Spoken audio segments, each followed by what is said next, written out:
तेलंगाना के अंदर असदुद्दीन ओवैसी की पार्टी कल भी उतना ही सीटों पर थी और आज भी उतना ही सीटों पर। ओवैसी ने फिर से साबित किया है कि उसका किला आज भी मजबूत है। हाँ, भारतीय जनता पार्टी और कांग्रेस पार्टी जितना भी जोड़ लगा ले, हिलेंगे नहीं। हम हिलने वाले नहीं हैं। हम जनता के लिए काम किए हैं, हम जनता की उम्मीदों पर खरे उतरे हैं। ओवैसी और अकबर उद्दीन ओवैसी जो है ना, लगभग हर वो सभा में गए, हर वो विधानसभा में गए जहां पे उनकी प्रत्याशी मैदान में था। मैं हूं आफ्ताब और आप देख रहे हैं टैब तक। देखिए, आज हम बात करने जा रहे हैं असदुद्दीन ओवैसी की पार्टी के बारे में। जो असदुद्दीन ओवैसी की पार्टी तेलंगाना के अंदर 9 सीटों पर अपने प्रत्याशी को चुनावी मैदान में उतारते हैं और देखिए नतीजा क्या कुछ निकलकर सामने आता है। कितने सीटों पर असदुद्दीन ओवैसी की पार्टी को चुनावी मैदान में जीत दर्ज मिला है। और वहां देखिए कांग्रेस पार्टी के लिए एक खुशखबरी है, कहीं ना कहीं बीआरएस सरकार बनाने से दूर रह गई। हमारे साथ देखिए बातचीत करने के लिए इम्तियाज जी मौजूद है, हम उनसे बातचीत करेंगे। इम्तियाज जी, सबसे पहले तो आपका स्वागत है हमारे चैनल टैब तक पर। बहुत बहुत शुक्रिया आपका भी और आपके देखने वाले दर्शकों का भी। इम्तियाज जी, ये बताइए कि जो असदुद्दीन ओवैसी की पार्टी तेलंगाना से बाहर जाकर भी चुनावी मैदान में रहते हैं, तेलंगाना में भी चुनाव लड़ते हैं, तो 9 सीटों पर इस बार चुनावी मैदान में असदुद्दीन ओवैसी की पार्टी थी, लेकिन 7 सीटों पर सिमट कर रह गई फिर से। और कहा जाए तो यहाँ पे असदुद्दीन ओवैसी के सहयोगी जो है बीआरएस, उनको कहीं ना कहीं भारी नुकसान हुआ है। देखिए, सबसे पहली बात तो कांग्रेस पार्टी के लिए वहाँ पर जो है ना अच्छा परिणाम आया है। उम्मीद नहीं की होगी कांग्रेस पार्टी वहाँ पर उस जिस तरीके की वो उनका चल रहा था, लगातार जो है ना कैंपेनिंग वो कर रहे थे, चुनाव लड़ रहे थे, उनका ध्यान निश्चित रूप से मध्य प्रदेश, राजस्थान, छत्तीसगढ़ के चुनाव पर रहा होगा। लेकिन कांग्रेस पार्टी वहाँ पे झटके खा करके यहाँ पर जिस तरीके की वापसी, और फर्स्ट टाइम अगर कहा जाए तो कांग्रेस पार्टी जो है ना सरकार तेलंगाना में बनाने जा रही है।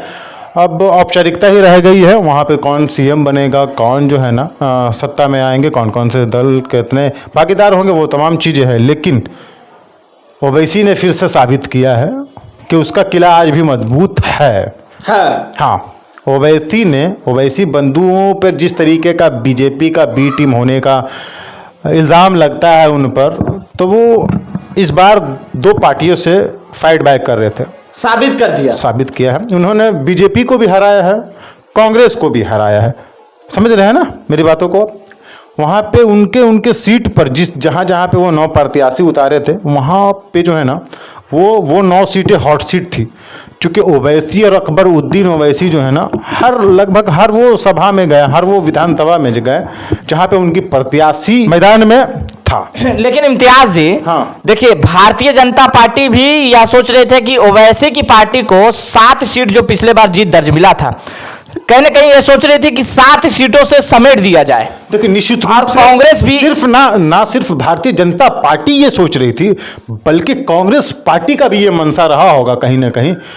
ठीक है, मनसा रहा होगा निश्चित रूप से। जिस तरीके से विरोधी है तो विरोधियों का मनसा जिस तरीके से 4 सीट दिखाया जा रहा था नतीजे में सुबह में, तो कांग्रेस के एक नेता, हम उनका नाम नहीं लेना चाहेंगे, कांग्रेस के एक नेता कह रहे थे कि आज कांग्रेस की हालत ओवैसी की पार्टी के जैसा हो गया। यानी कि 4 सीट सुबह में दिखाया जा रहा था, लेकिन जब नतीजे शाम तक आए तो 7 सीट दिखाया गया है। और 7 सीटों पर अब बताइए कि 7 सीट फिर से उतना ही में आ जाना, तो ये कहीं ना कहीं कांग्रेस पार्टी जो है एक एग्जाम्पल दे रही थी कि ओवैसी की पार्टी मतलब कि कम सीटों पर सिमट जाना, इसलिए उसका एग्जाम्पल दे रहे थे सुबह में। देखिए, मैंने अभी आपको कहा ना, निश्चित रूप से देखिए विरोधी दल कोई भी होता है तो उनका मंशा होता है कि अपने विरोधियों को हराना। अगर ओवैसी भी वहाँ पे फाइट कर रहे थे, उनके विरोधी भाजपा और कांग्रेस थी, तो उनका भी मंशा था कि जो है ना वहाँ पे इन दोनों को हराना है। तो जिस तरीके के ओवैसी और ओवैसी बंधु MIM जिस तरीके की पूरा 9 सीटों पर, पूरा तेलंगाना हैदराबाद के सीटों पर कहा जाए तो आसपास के इलाकों में जिस तरीके की उनकी कैंपेनिंग चल रही थी, जिस तरीके की आक्रामकता के साथ वो चुनावी कैंपेन कर रहे थे, जनता तक वो पहुंच पाए हैं। और फिर से उसने अपने गढ़ को, अपने किले को 24 चुनाव से पहले ये साबित किया है कि आप भारतीय जनता पार्टी और कांग्रेस पार्टी जितना भी जोड़ लगा ले, हिलेंगे नहीं। हम हिलने वाले नहीं हैं। हम जनता के लिए काम किए हैं, हम जनता की उम्मीदों पर खरे उतरे हैं, जनता की मोहब्बत के लिए। आप अक्सर अकबरुद्दीन ओवैसी वहाँ के विधायक दल के नेता है, और वो जो है ना, अगर अब की बार जीतते हैं और जीत चुके हैं ऐसा लगता है मुझे, बस कुछ औपचारिकता ही रहेगी, तो वो उनका जो है ना 7वां बार रहेगा। हाँ 7वां बार वो एमएलए बन करके जाएंगे। तो किसी भी क्षेत्र के लिए और उनके व्यक्तिगत तौर पर जिस तरीके की वो अगर जनता की उम्मीदों पर खड़े तो यही कारण है कि जो जनता उनको पसंद कर रही है। अगर जिस तरीके की कांग्रेस पार्टी को वहाँ पर प्रचंड जीत मिली है अन्य राज्यों के मुकाबले, तो क्या लगता है आपको कांग्रेस पहुँच पाई है? कांग्रेस देखिए कांग्रेस कहा जा रहा है कि कांग्रेस का अचानक सत्ता में आ जाना, एक उम्मीद भी नहीं था वहाँ के। देखिए एक बात, दूसरा ये फैक्टर है कि मुसलमानों में थोड़ा सा ये है एक चीज जो मन में बैठा चुके हैं वो, कि भारतीय जनता पार्टी को हराना है। भारतीय जनता पार्टी को हराने का बहुत बड़ा फायदा कांग्रेस पार्टी को वहाँ पे मिला है। मैं ये 100% दावे के साथ कह सकता हूँ। तो ये थे देखिए इम्तियाज जी, जिन्होंने साफ तरीके से बताया कि तेलंगाना के अंदर असदुद्दीन ओवैसी की पार्टी कल भी उतना ही सीटों पर थी और आज भी उतना ही सीटों पर सिमट कर रह गई है। लेकिन हर एक तरह से कोशिश किया गया है, भारतीय जनता पार्टी या कांग्रेस की तरफ से भी किया गया है कि कहीं ना कहीं सीटों की संख्या कम कर दिया जाए, लेकिन आज भी असदुद्दीन